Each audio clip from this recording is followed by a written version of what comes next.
Purpose is that feeling that you are a part of something bigger than yourself.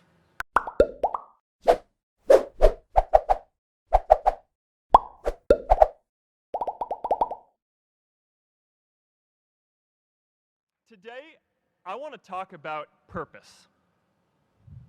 But I'm not here to give you the standard commencement about finding your purpose. We're millennials. We try to do that instinctively.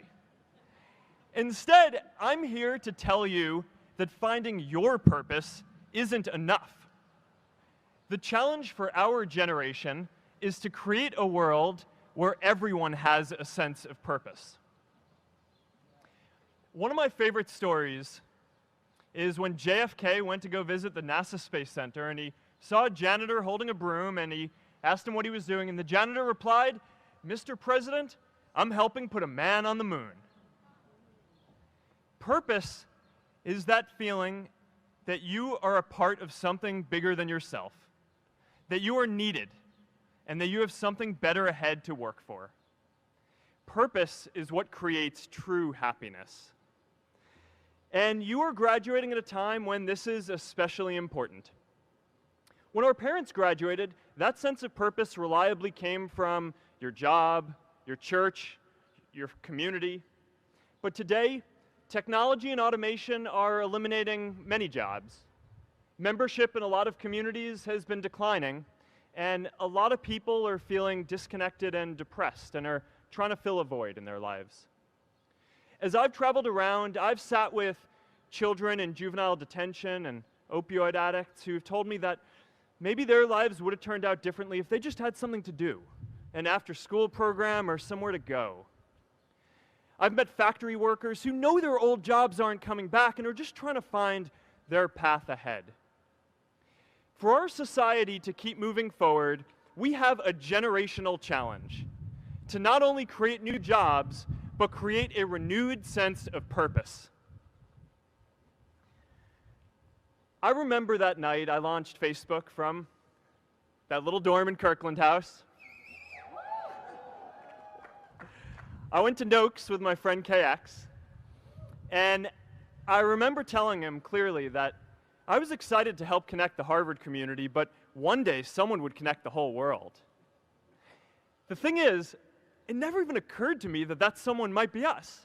We were just college kids. We didn't know anything about that. There were all these great big technology companies with all these resources, and I just assumed one of them would do it. But this idea was so clear to us that all people want to connect. So we just kept working on it, day after day after day. And I know that a lot of you are going to have your own stories just like this. A change in the world that seems so clear that you are sure someone else is going to do it. But they're not. You will. But it's not enough to have that purpose yourself. You also have to create a sense of purpose for others. And I found that out the hard way.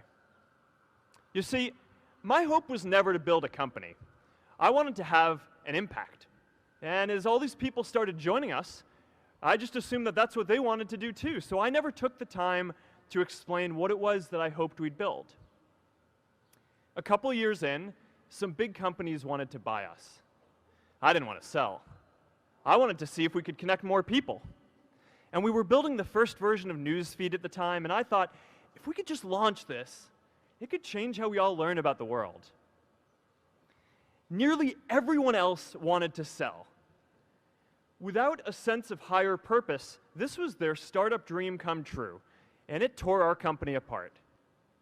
After one particularly tense argument, one of my close advisors told me if I didn't agree to sell the company right now, I would regret that decision for the rest of my life. Relationships were so frayed that within a year or so, every single person on our management team was gone. That was my hardest time leading Facebook. I believed in what we were doing, but I felt alone. And worse, it was my fault. I wondered if I was just wrong, an imposter, a 22-year-old kid who had no idea how things actually worked. Now, years later, I understand that that is how things work when there's no sense of higher purpose. So it's up to all of us to create it so we can all keep moving forward together. And today, I want to talk about 3 ways that we can create a world where everyone has a sense of purpose. By taking on big, meaningful projects together. By redefining equality so everyone has the freedom to pursue their purpose. And by building community all across the world. So first, let's take on big, meaningful projects. Our generation is going to have to deal with tens of millions of jobs replaced by automation like self-driving cars and trucks. But we have the potential to do so much more than that. Every generation has its defining works. More than 300,000 people worked to put that man on the moon, including that janitor. Millions of volunteers immunized children around the world against polio, and millions of more people built the Hoover Dam and other great projects. And now it's our generation's turn to do great things. Now I know, maybe you're thinking, I don't know how to build a dam. I don't know how to get 1 million people involved in anything. Well, let me tell you a secret. No one does when they begin. Ideas don't come out fully formed. They only become clear as you work on them. You just have to get started. If I had to know everything about connecting people before I got started, I never would have built Facebook. Movies and pop culture just get this all wrong. The idea of a single eureka moment is a dangerous lie. It makes us feel inadequate because we feel like we haven't had ours yet. And it prevents people with seeds of good ideas from ever getting started in the first place. Oh, and you know what else movies get wrong about innovation? No one writes math formulas on glass, okay? All right? That's not a thing, okay?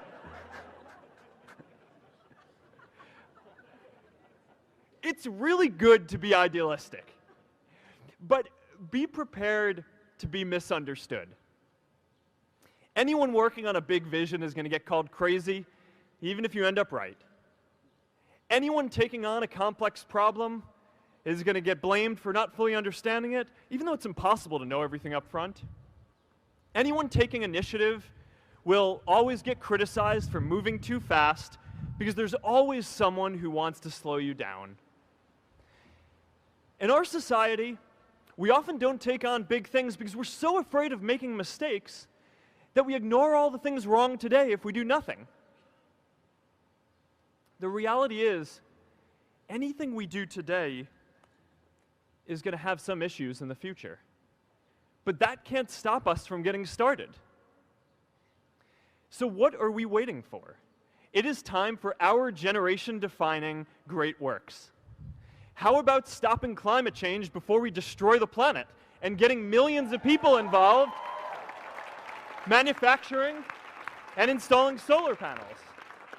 How about curing all diseases and getting people involved by asking volunteers to share their health data, track their health data, and share their genomes?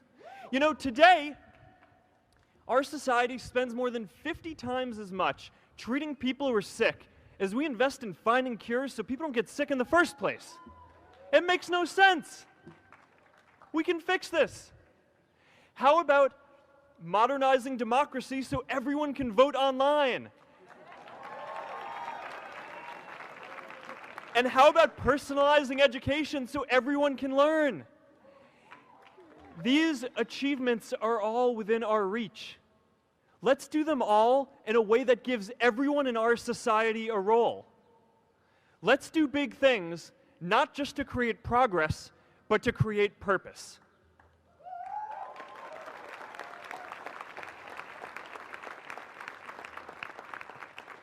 So taking on big, meaningful projects together is the first thing we can do to create a world where everyone has a sense of purpose. The second is redefining our idea of equality so everyone has the freedom to pursue their purpose. Now, many of our parents had stable jobs throughout their careers, but in our generation, we're all a little entrepreneurial, whether we're starting our own projects or finding our role in another one. And, you know, that's great, because our culture of entrepreneurship is how we create so much progress. An entrepreneurial culture thrives when it is easy to try lots of new ideas. Facebook wasn't the first thing I built.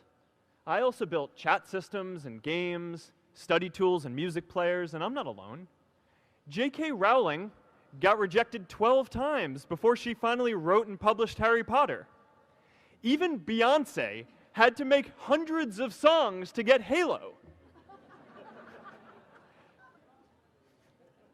The greatest successes come from having the freedom to fail. Now, today, we have a level of wealth inequality that hurts everyone. When you don't have the freedom to take your idea and turn it into a historic enterprise, we all lose. And right now, today, our society is way over-indexed on rewarding people when they're successful, and we don't do nearly enough to make sure that everyone can take lots of different shots. Now, let's face it, there is something wrong with our system when I can leave here and make billions of dollars in 10 years, while millions of students can't even afford to pay off their loans, let alone start a business.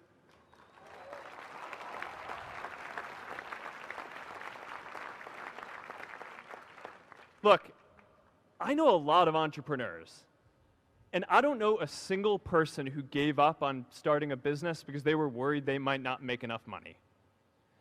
But I know too many people who haven't had the chance to pursue their dreams because they didn't have a cushion to fall back on if they failed.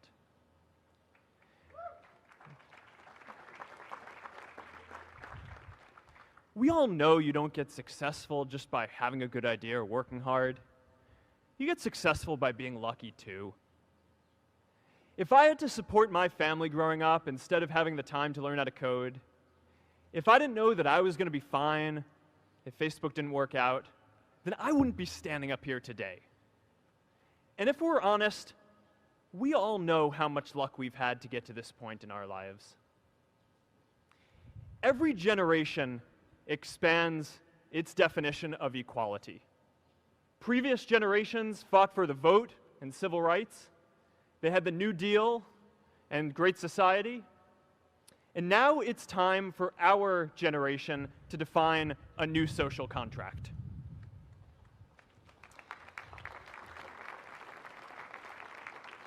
We should have a society that measures progress not just by economic metrics like GDP, but by how many of us have a role we find meaningful. We should explore ideas like universal basic income to make sure that everyone has a cushion to try new ideas. We're all going to change jobs and roles many times, so we need affordable childcare to get to work and healthcare that's not tied to just one employer. So we need a society that's less focused on locking us up and stigmatizing us when we do.